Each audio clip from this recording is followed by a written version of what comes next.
Take a good look at this town. This is Manila, before the Japs took it. These people are friends. You'll be meeting them or people like them soon. This is the Philippines in 1940, a modern, civilized country, a piece of America, peopled with fellow Americans.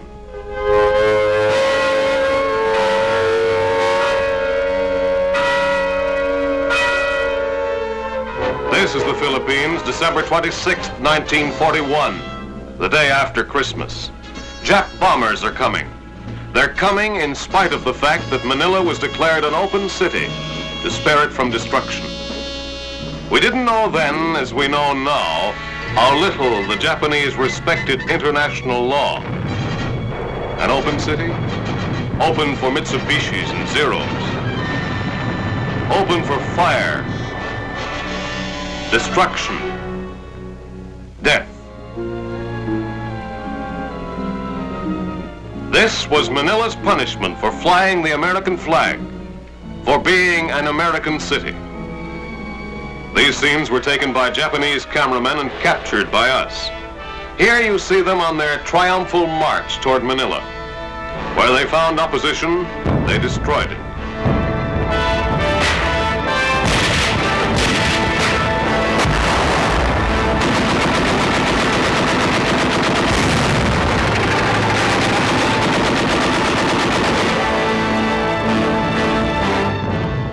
Also destroyed without opposition. Christmas 1941. Goodwill toward men. Finally, they marched through Manila. Manila, the whole Philippines was theirs. Or was it? Not quite. Not for 5 months yet. Not for 2 bloody battlefields. Not for Bataan and Corregidor. This is Corregidor, the rock. The rock in the gears of the Japanese war machine. The Japs are bombing us from outside. Look at those lamps sway.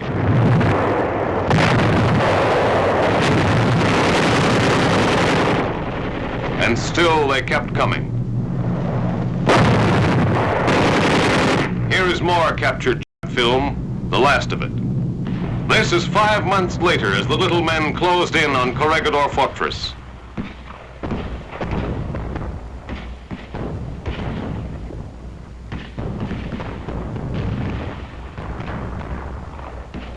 The survivors were starving, wounded, short of medicine. They blasted us, burned us out until we surrendered. This is what was left of us. Prisoners of war. No, prisoners of the Japs. There's a difference.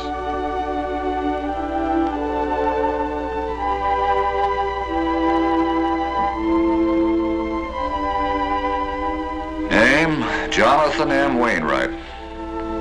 Rank, Lieutenant General. Serial number 02131. This is the start of the brutal death march. Many of these American and Filipino fighters were tortured and murdered. May 5th, 1942, a tragic day for us. We lost the Philippines. A tragic day for the Filipinos. They lost their freedom. But it was a great day for Hirohito, for Tojo, his head man. Whatever became of him? And for the Japanese soldiers.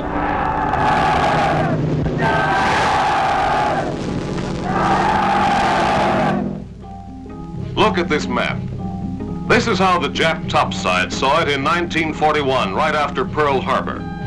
Vast, incredibly rich, the key to their push southward through the Pacific. The Jap stepping stone to New Guinea, Borneo, the Celebes, Java, Australia. Yes, even to our own west coast. They had to have it. Here's a $64 question. How many islands in the Philippines? Knew the answer. 7,000. 7,000 islands 7,000 stakes to the richest treasures in the South Pacific.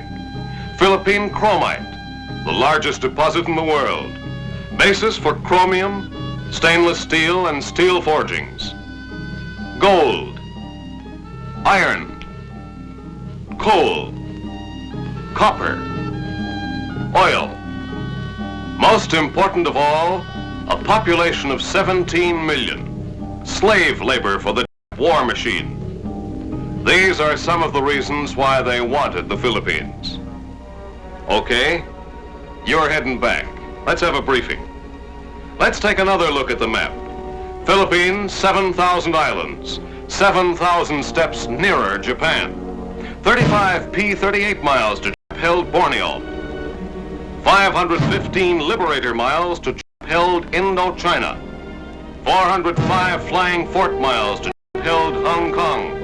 65 B-25 miles to Jap-held Formosa.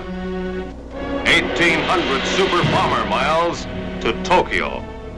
That's how our top side sees it. A population of 17 million. 17 million people who trusted our friendship, fellow Americans. We promised them their independence for July 4th, 1946. We've pledged ourselves to go in and see that they get it on that date, or even sooner. 17 million people, 7,000 islands. Yeah, the Philippines are one hell of a big place. It's a good idea for you to know something about this country and the people that live in it. Let's go back 400 years to 1521. That's the year Magellan sailed into this place on his way around the world. He landed on the island of Samar in the middle of the group. The Philippines got their name from Magellan's boss, Spanish King Philip, the great-grandson of Ferdinand and Isabella, who financed Columbus. Incidentally, Magellan made the mistake about a month later of leading an invasion. He got into a scrap with some of the natives. His round-the-world cruise came to a quick finish here on the island of Mactan. This is Magellan's monument. The Philippine hombres were tough fighters then, and they're still tough. Don't like invaders. Don't like. See this cathedral? And this one? The architecture's Spanish. Here's part of an old Spanish wall. Philippine money. Get the name, peso. That's Spanish too. You'll find lots of Spain all through the Philippines. Reason? The Spaniards ran the Philippines for 3 centuries. That brings us right up to 1898. This is where we came in. Admiral Dewey. Fire when ready, Gridley. Battle of Manila. Too bad you can't see this in action. We didn't have a Signal Corps combat camera crew around in those days. Yeah, that's when we came in, the first time. For the past 40 years, 17 million Filipinos shared Uncle Sam with 130 million Americans. They have many universities, among them the great State University of the Philippines. This is the University of Santo Tomas. They've been studying here for more than 3 centuries.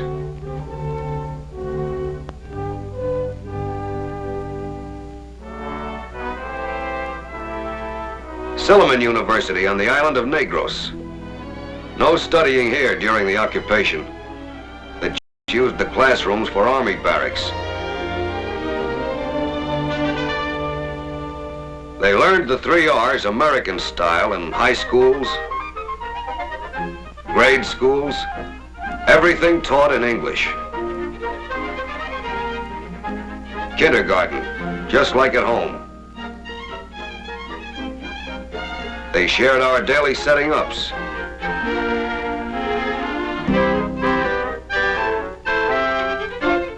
School for farming.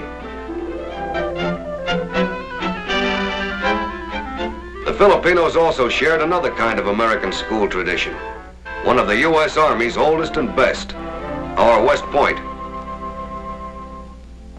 It's the general.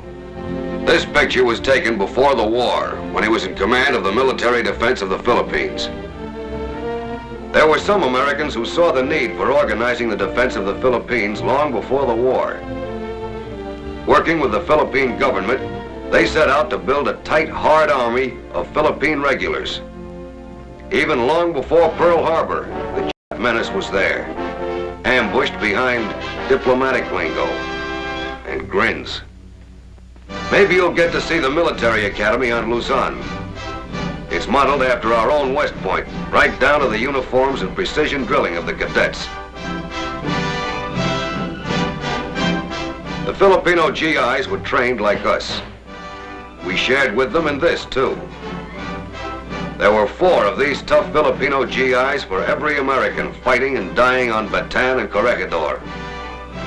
They've shared the fighting. They'll share the final victory parade. Supreme Court of the Philippines. They shared our long tradition of justice. Those fine, intelligent faces are the faces of civilized men, guarding the laws of a civilized nation, dealing in civilized justice, a term the Tokyo criminals don't understand. And here is their House of Congress. The Filipino legislators built their constitution based on ours. They made their laws as we do, by the consent of the governed. Laws for the Filipinos, by the Filipinos. They had a president. When the invaded, he set up a government in exile in Washington to be ready for the day when we would liberate the Philippines and once more bring it into the society of free nations. His name, Manuel Quezon. Quezon did not live to see this moment of liberation. He died in America.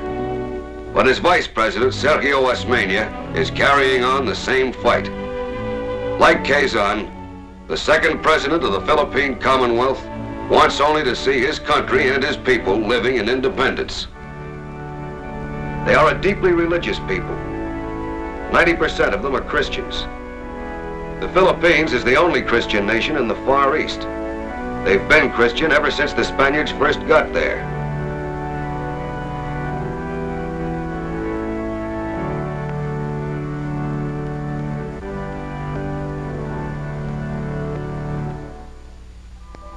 Like us, they're a mixture of a lot of races.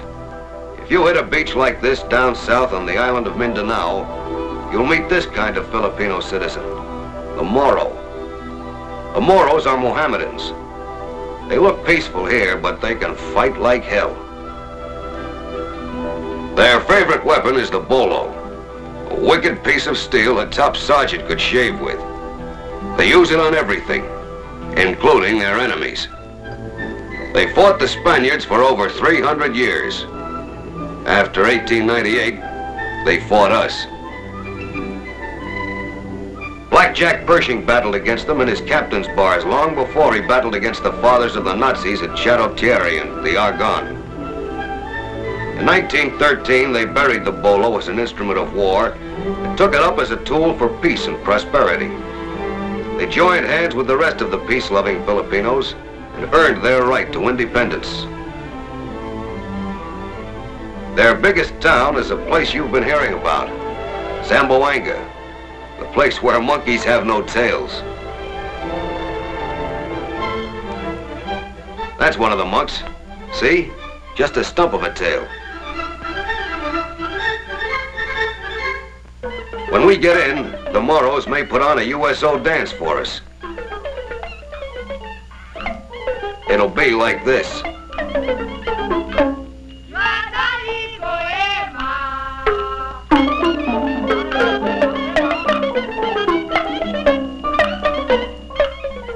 These Moros are a race of Filipinos with a culture and traditions, with manners, with beautiful clothes, and with pride in themselves. They have learned to trust us because we have learned to trust and respect them as fellow Americans. They dance, but they're hard-working. You might see a Moro woman husking rice like this. Or you might see this kind of human transportation, or this kind of house moving.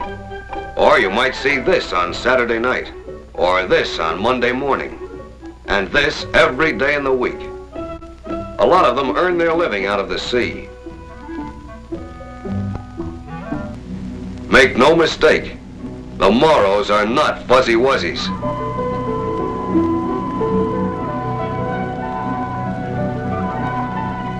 The lowlands of Mindanao lie 10 degrees above the equator.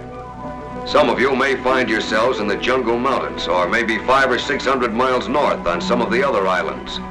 Cebu, Mindoro, or Luzon.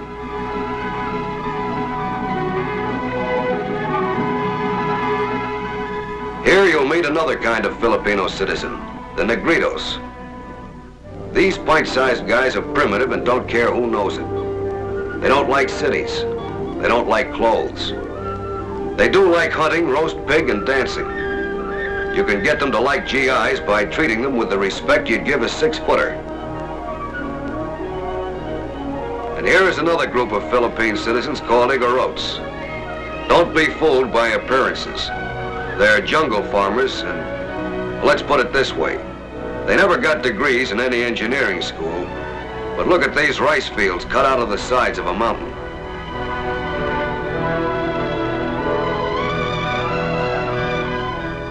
Maybe this wouldn't be tough to do if you had a flock of bulldozers and tractors, but this is all hand-carved. It took them a couple of centuries, but they did it, figured out all the problems, laid in an irrigation system, built steps and paths so they could get around with their water buffaloes for plowing and planting, made the whole thing pay back in rice.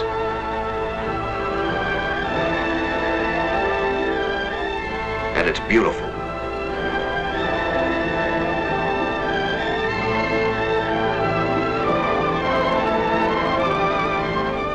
Have a dance? This one is done with rice stalks. The Igorot women are as much an eyeful as their landscape. Fathers, brothers, and husbands of these women are piled in graves on Bataan, where they rode on the tanks and fell side by side with thousands of our own guys. There are some important things you should know about the Filipino woman. She is treated at all times by her menfolk with the greatest respect. She is devoted to her religion and to her family. You'll find her modest and modern. She listens to the radio, goes to the movies, dances. She understands and appreciates the meaning of a liberated Philippines as well as the men in her family. Yes, you'll find her modern and modest and friendly. Don't mistake her friendliness. Don't get too playful. She's used to being treated with the same respect we give our own womenfolk back home. You'll find her working, taking care of the family, outdoor girls, sophisticated ladies, moral ladies in a harem. These Filipino women live by their Mohammedan religion, live by it strictly. Usually you won't see them outside their homes unless accompanied by their husband or menfolk. Filipino girls wear models you don't see on a pinup. These are called butterfly sleeves. It's the national dress. Soda fountain cuties, blues singers, women in white, jitterbugs.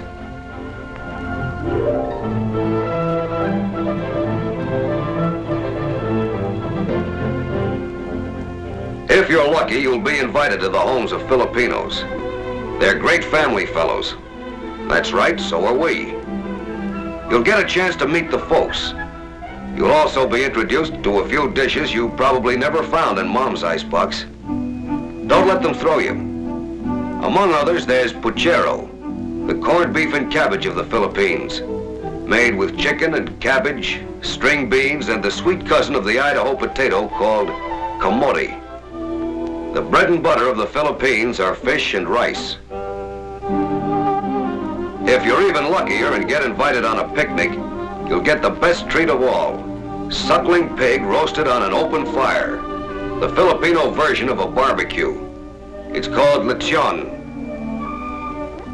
You'll probably be seeing lots of local food emporiums like these. You'll probably also be hungry and curious. This stuff will taste as good as it looks, but you might be buying dysentery. Let the mess sergeant do the buying. Follow all the rules. Don't eat uncooked food, green fruits, or raw vegetables. Don't drink unboiled water. Keep on the ball with your health by not forgetting anything you've learned, and by relearning everything you've forgotten. And here's a tip you gotta remember. The have been around for a couple of years. They've been spreading propaganda and lies, and some other things even more poisonous. Watch your step. Watch your health. Yeah, the great American pastime. In Luzon or Louisiana, in Mindanao or Minnesota, it's the same old game. Filipinos go for our sports. Softball in homegrown uniforms. Water babies. The ponies. The same cheering crowds. The same also-rans. But this little number is strictly Filipino. It's called sipa, meaning kick. That's it, it's tennis without a racket. You keep the ball in the air with your legs. It calls for fast footwork. Maybe you'll get a chance to play it. Boxing out in the open.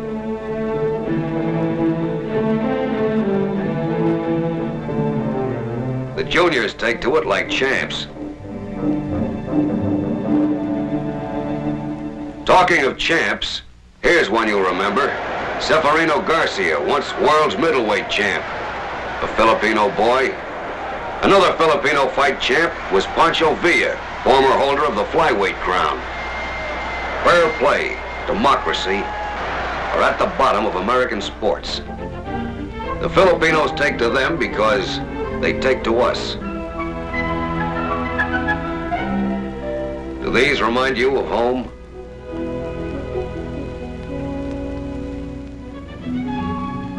And look, Joe, don't be surprised if around midday you suddenly find yourself all alone on a street.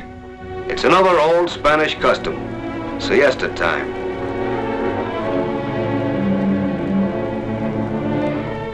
Get set for hot weather. We're right around the equator.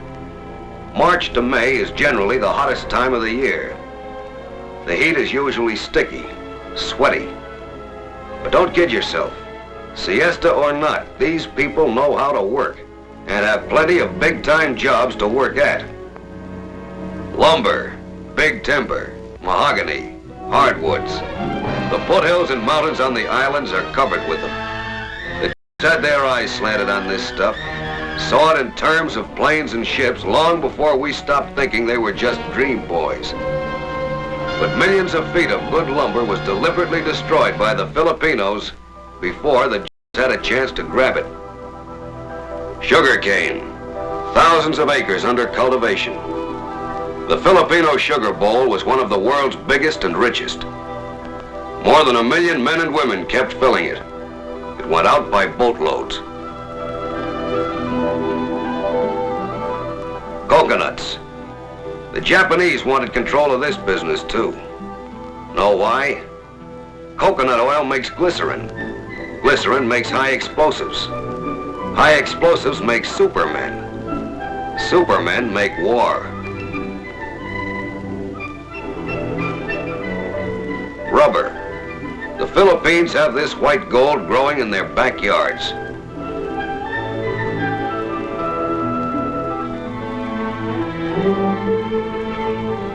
Tobacco.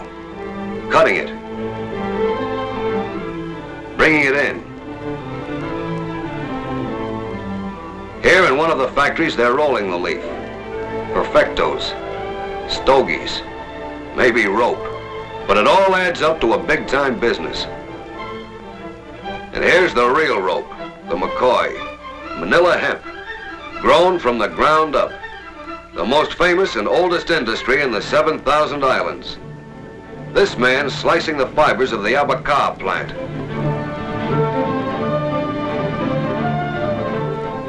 Shredding out the long, tough strands.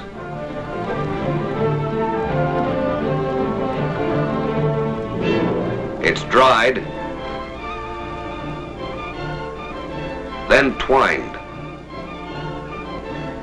Back in the old Nantucket Clipper days, Yankee traders tied up with Manila hemp in ports over the 7 seas. War or peace, it's still sailing the 7 seas. No other country comes even near producing as much.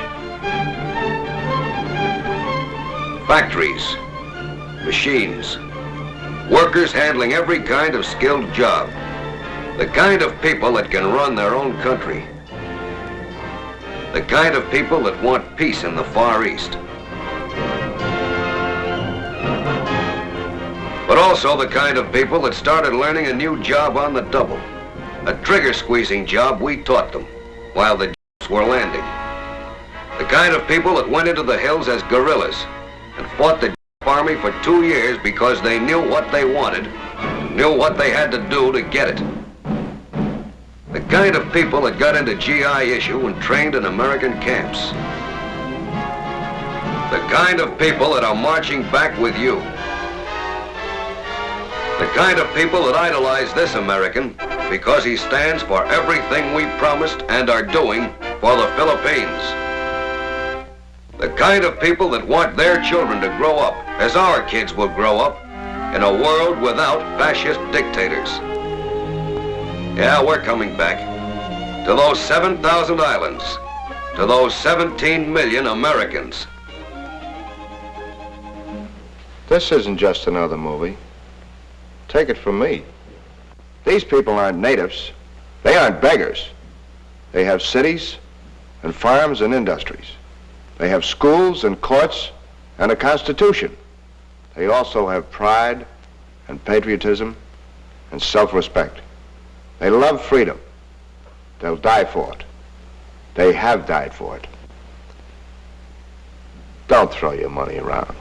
For 2 years, the Japs have looted the Philippines, and there's probably very little left in the stores for the 17 millions who live there. Don't get out of line either. For years, the Japs have smeared anti-American propaganda in China, Burma, Malaya, and among the millions of Filipinos. They filled them full of lies about us. Don't give them a chance to broadcast. I told you so. Just one word more. It's a word that covers a lot of ground. It covers 48 states. It covers 7,000 islands. The word is American. The Filipinos are American. Treat them like Americans. And Joe, don't for 1 day, 1 hour, 1 minute, ever forget that last message sent by a GI who saw his starved comrades, Americans and Filipinos, dying around him at Corregidor. What you are about to hear now is a transcript of the radio messages that came out of Fort Mills, Corregidor on May 5th. They are not near yet. We are waiting for God only knows what. The white flag is up. Everyone is bawling like a baby. They're piling dead, wounded soldiers in our tunnel. Corregidor used to be a nice place. It's haunted now. Get this to my mother. My love to Pa, Joe, Sue, Mac, Carrie, Joy, and Paul. Tell Joe, wherever he is, give him hell for us. Joe, you know who he means. Give him hell. Keep giving him hell till we get to Tokyo.